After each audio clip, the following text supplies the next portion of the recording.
Saturday, June 4th, and we are 10 days out from Erzberg. It's nuts. I can't believe that, you know, when I first signed up with Chris and Dimitri, it just seemed so far off. And now we're flying out in less than 2 weeks.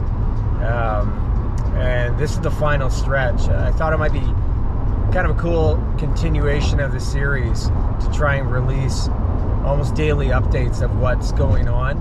In the past, you know, in the lead up, some of the episodes you've watched so far, trying to be a bit more cinematic with some of the shots and things like that.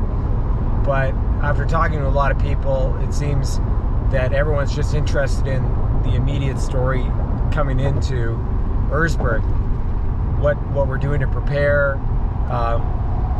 what we're packing, what flight we're taking, you know, all those little details, I think, is what is really important for those who, like me, have never been to Erzberg and trying to understand what it means to actually do this event as an amateur. So I think the next couple of weeks will be pretty action-packed insofar as content. There'll be lots coming. It's not going to be as cinematic as what you might have seen in the past, partly because my good camera is in the shop right now. I don't know what's going on. Hopefully it's ready before Erzberg. So I'm filming off a GoPro. The shots may not be as spectacular, but there'll be a lot of content.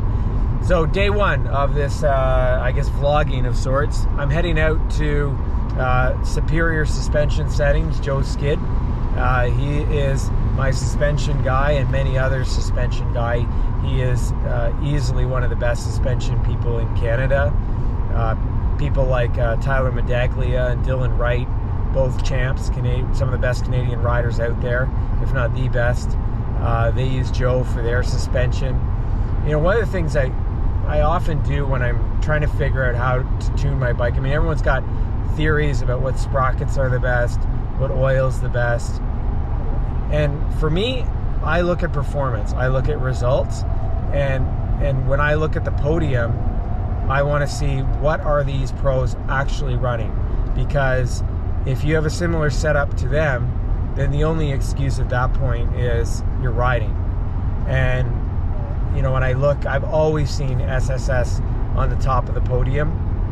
And very early on, I was fortunate enough to speak to Joe, and he did my suspension, did a really good job on it on my original bike.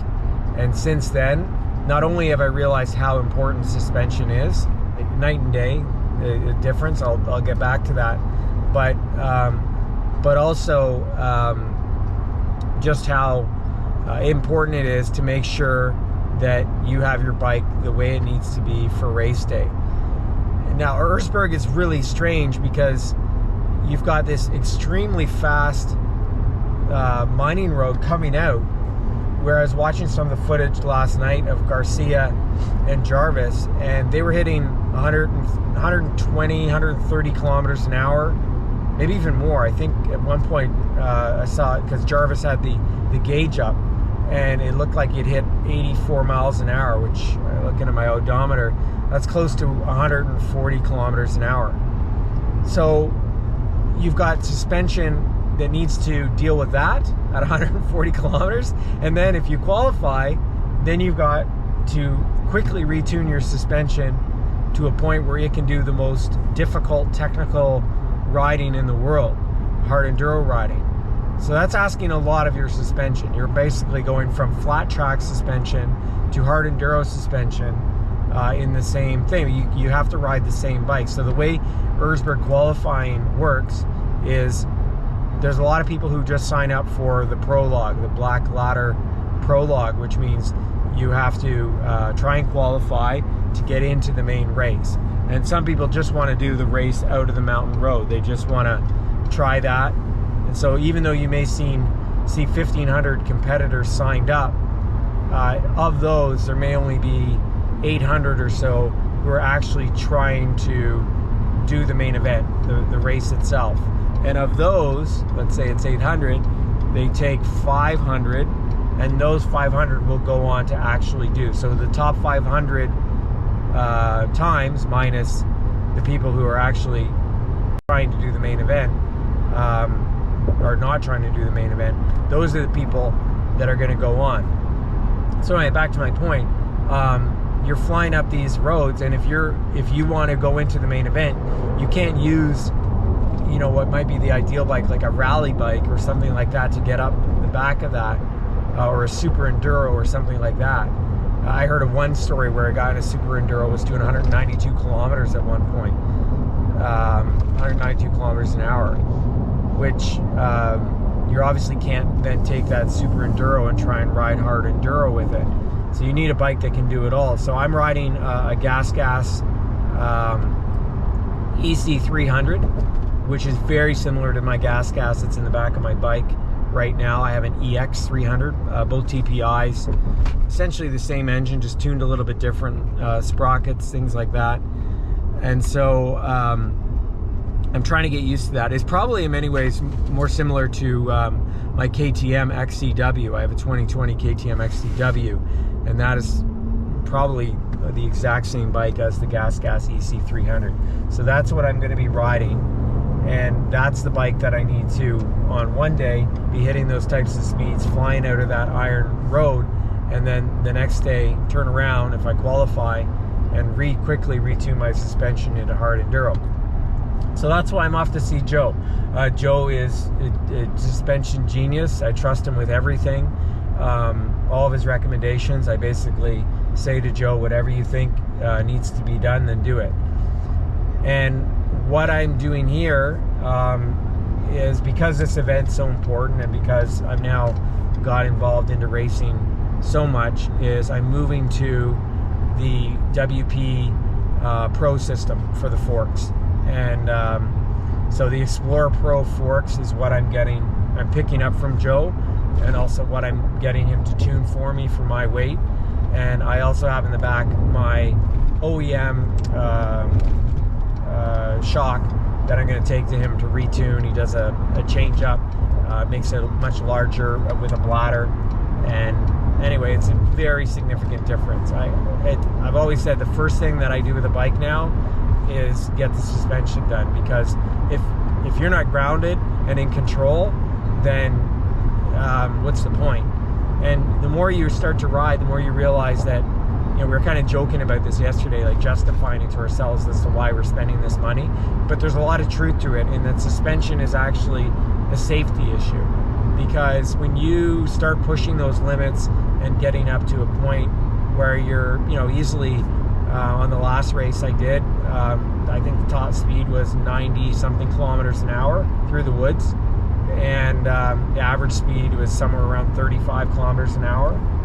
And when you're doing those speeds, especially the higher speeds, you really need to be in control, because if you're not and you wipe out, those are some catastrophic injuries that you're going to suffer from. So while it costs a lot to do suspension right, it pales in comparison to how much it costs to be injured or worse for the whole season. So with the Explorer Pro system, I'm only going to be taking the forks with me over to Erzberg. Those forks will just swap in and out of the EC300 that I'm going to be using, and that way I can quickly tune it, those type of forks, because of the system that's there. And hopefully I can get Joe to talk a little bit more about this today. They offer almost endless variations, right? So you can make it as stiff as you want, which I will do for the Prologue, and then you can make it very soft, which I would convert to quickly for the hard enduro. And I'm hoping that this suspension will give me that edge that I need to feel as comfortable as I need to be pulling those speeds that I need to be doing to qualify. And I say without exaggeration, I realize completely that if I want to qualify, I have to be hitting, 120, 130 kilometers an hour in certain portions along those roads. I need to make sure that my cornering is consistent, that I'm in control, and certainly that I can't crash. Because when you look to the points where you're getting around the low-level qualifiers, which at best I will be, let's say I qualify at 450, the margin between 450 and 5 of 10 is very small. And so, every second really counts. And I think the suspension will really help me with that. Even if it's just psychological, I'll feel like I'm in control, but I think in actuality I will be as well. So heading out to Joe's, I'm going to get this all new suspension. We'll go over that, and then right after, I don't know if you can see or not, but I do have my gas in the back, and I'm going to be heading over to my buddy Steve and riding with my friends Matt and Randy. Really, really great riders, just phenomenal. They should be the ones going to Erzberg, not me, but we're going to ride on Steve's property and do some more practice.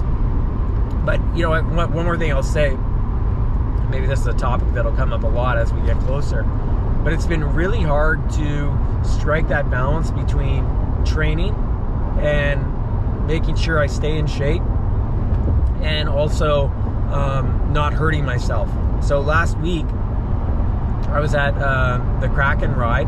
That's a ride through Kawartha Off-Road Motorcycle Association. I'm really involved in that organization, and we hosted a Kraken ride. So first of all, thank you to all the volunteers, sweepers, leaders, everyone who was a part of that. It was just such an amazing event. We had really great turnout, not just in size, and there's 85 riders, but the quality of riders that we had there.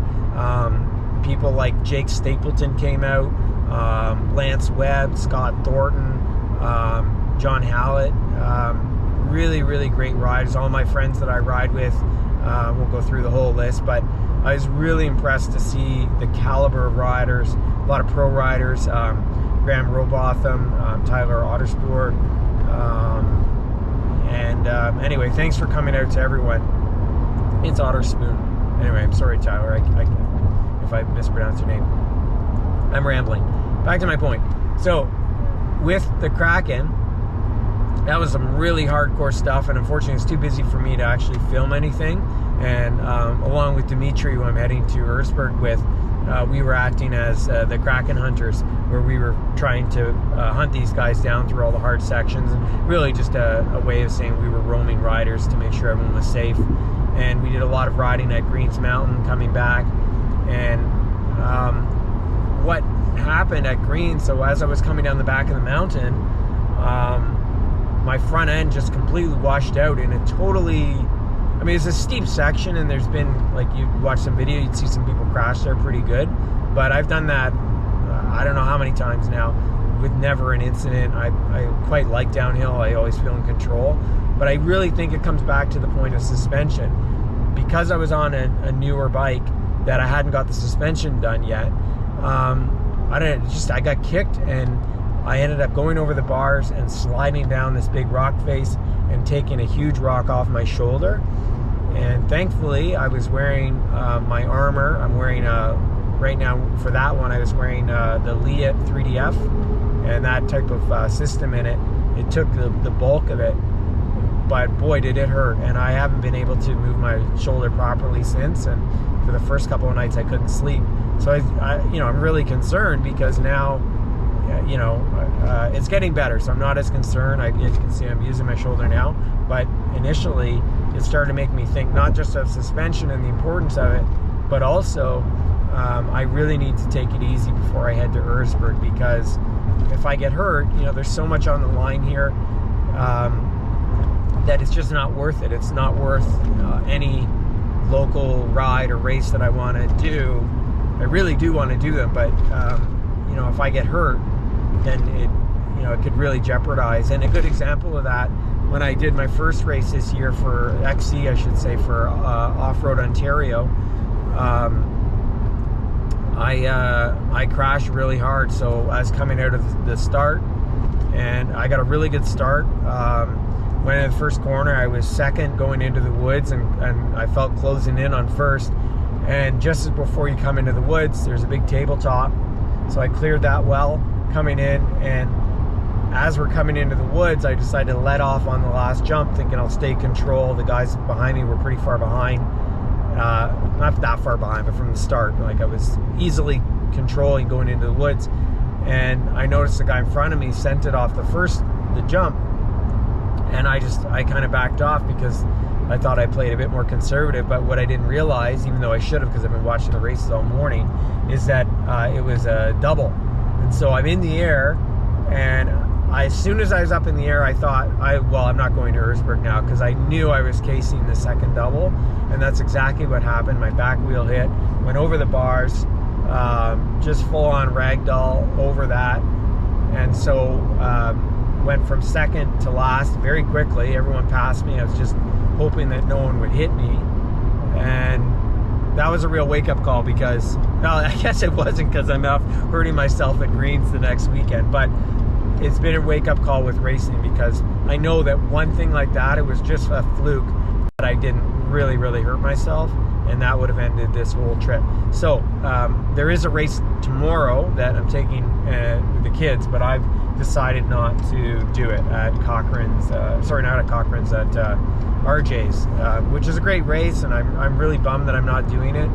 But between that and not trying to totally destroy my body, you know, being a vet, I don't recover the way I once did, and so I need to be sensitive that I need to be in peak performance in a couple of weeks, and not have any type of injuries or fatigue or anything like that.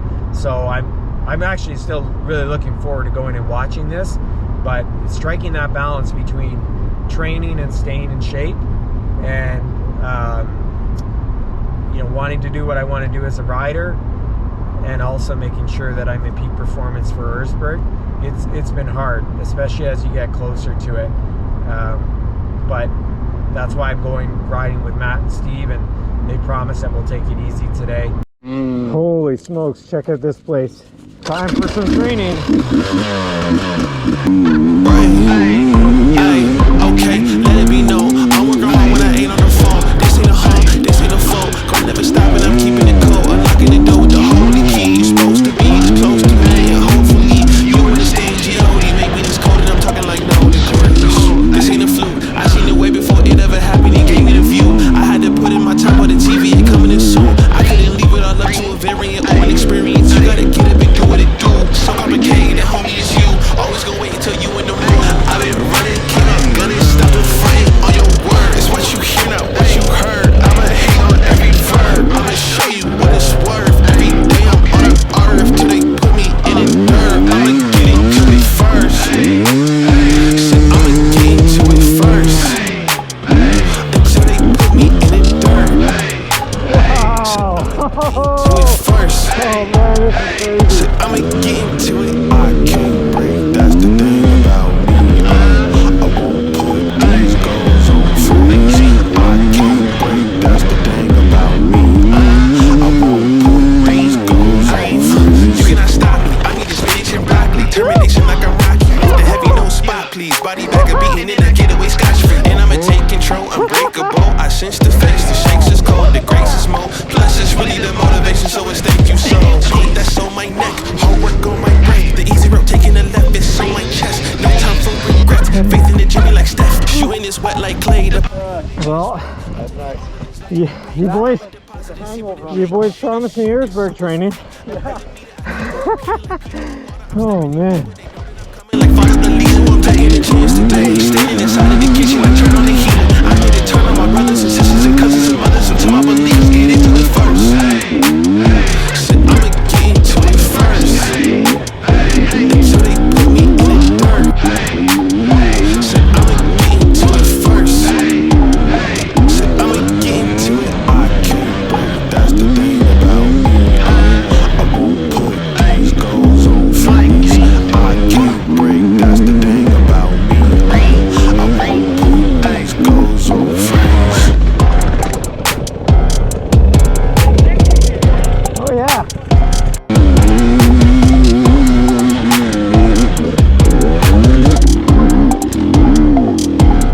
So just an incredible day with training for Erzberg with Matt and Steve and Randy. As you probably saw, we managed to get into the exact terrain that I'm gonna have to face in Erzberg. You've got those fast quarry roads, sand, hill climbs. It was just unbelievable. So perfect day. I'm feeling more and more confident about the training and the speed I need to get on those type of roads. I think I hit my top speed of well over 90 kilometers an hour today, and I felt fine. And I'm only going to feel better because here I am now at Joe's place. I'm going to be picking up my suspension back at SSS Suspension. You can see in the background the SSS, and Joe is going to talk to me a little bit about what he recommends for running this crazy race and the extreme differences between flying down a quarry road and then changing to hard enduro. So let's go talk to Joe and see what he recommends for this race. All right, so I'm here with Joe Skidd, the legend of suspension. What do we got here, Joe? We got a brand new set of Explore Pro WP forks that are now revalved for your pleasure, and a PDS shock that is derived from the standard shock with a bladder kit on it and a proper bump rubber and a proper setting inside, and new compression adjuster parts. All right, so one of the big, as I was asking you this earlier, is how do I manage between basically, okay, so one of the big points of confusion I have is how do I go from running up, a quarry road at as fast as the bike will go, 120 kilometers an hour, and then if I qualify the next day, it turns into going, 6 kilometers an hour up the hardest stuff you can find in the world. Sure. Well, the faster you go, obviously, the bike needs to stay up and be stable. So if you're going at breakneck speeds down a road, you need to have some hydraulic force to keep you up, and more so than what you're talking about with the other need. When you're going super slow, your springs will do that work, and you don't need as much hydraulic to keep you up. So when you're going slow, you have less need for hydraulic compression force, and you want your wheels to move for more absorption. So it's pretty simple. You open your compression adjusters enough to get the compliance in the slow stuff, because damping is speed sensitive, and I'm talking about shaft speed. So, and it's relative to bike speed also, because if you're going slow, you're not really going to generate a lot of shaft speed.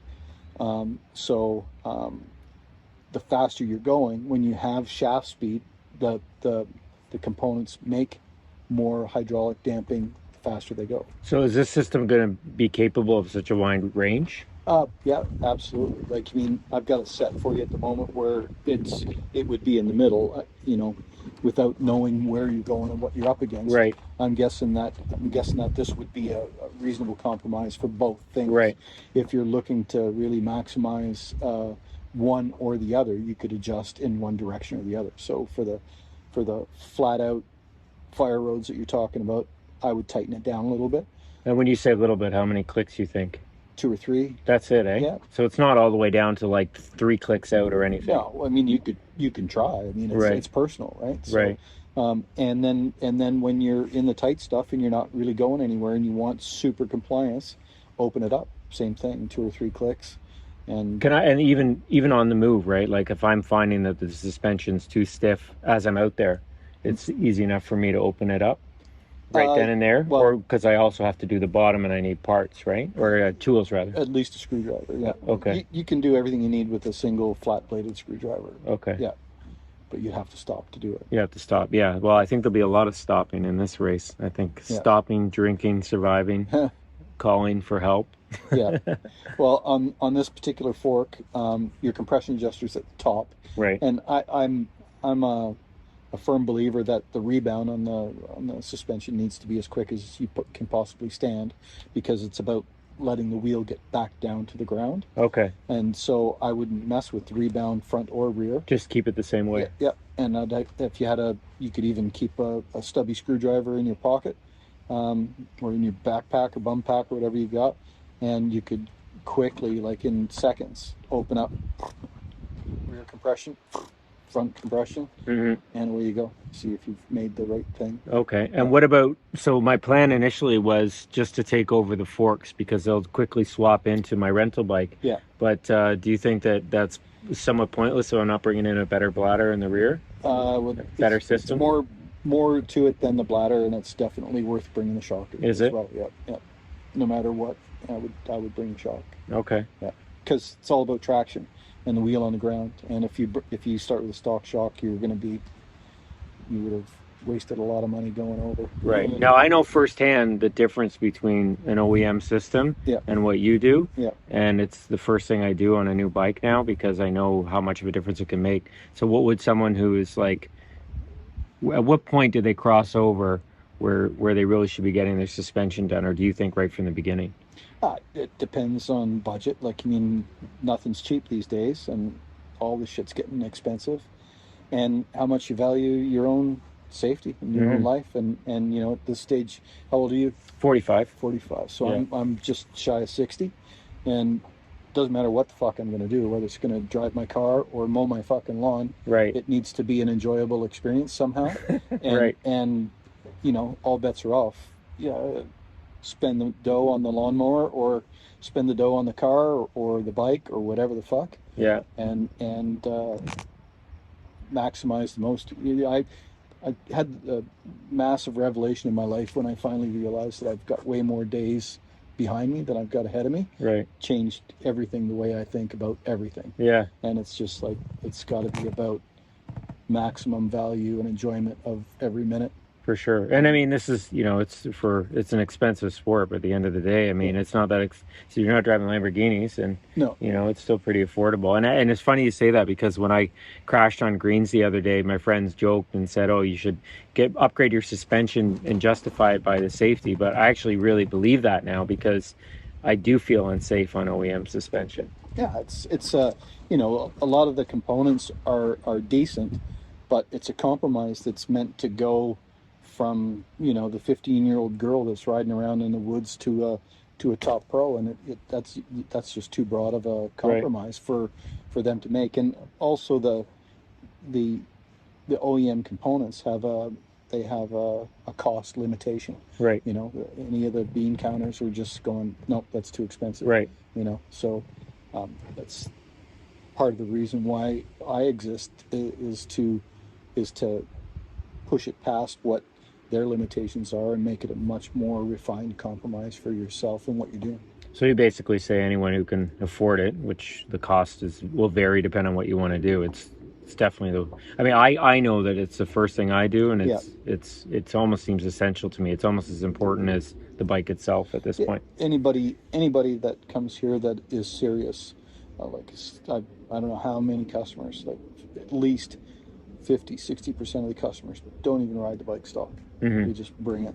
Right. And you know, and it's, again, it's what you place value on, your own health and safety, and the time that you're going to spend riding the motorcycle, either enjoying it or hating it. You know, like, I mean, I've had guys come in and say, fucking, I bought this bike and I don't think it's the right bike. It's awful. You know? Right. And then they call back after it's fixed and go, fuck. So what a great way to end the day, talking to Joe about suspension, going through all his expertise. Really, really cool to sit down and chat with him and have that conversation. I really enjoyed that. It definitely confirmed my belief of sticking with a 14 tooth sprocket in the front. Apparently there's traction advantages to that, so that'll help as well before switching to the 13 for the main race. Yeah, thanks to Matt, Steve, Randy for taking me out today. Perfect place to go and train for Erzberg. I'm feeling good. I'm feeling more confident than ever. And make sure that you subscribe, because I'm going to be doing daily updates, or at least every few days. And as we get closer, definitely daily updates of the whole Erzberg experience. And you can join me as it all unfolds. So thanks for watching, and see you the next one.